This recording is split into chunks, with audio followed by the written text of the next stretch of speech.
Supreme કોર્ટે કોલકાતાની ઘટના પર લીધું સંજ્ઞાન। સુપ્રીમ કોર્ટ સુનાવણી માટે દર્શાવી તૈયારી। 20 ઓગસ્ટે થશે સુનાવણી।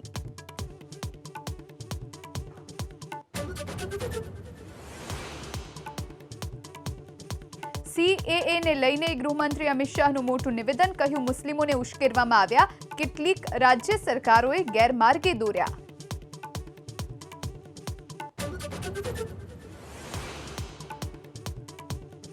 यूपी शिक्षकની ભરતી પર રાજકીય ઘર્ષણ ઉગ્ર। અખિલેશ યાદવે સીએમ યોગી અને કેશવ પ્રસાદ મૌર્યને ઘેર્યા। કહ્યું દર્દ આપનારાઓએ હવે દવા આપવાનો દાવો ન કરવો જોઈએ।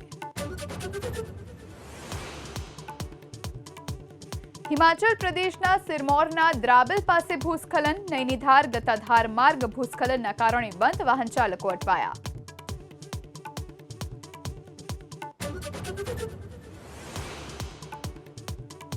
भारे वरसादथी ऑस्ट्रियामां कहर। भारे वरसादे सर्जी ताराजी। धसमसता पाणीमां तणाया वाहनो, लोकोना हाल बेहाल।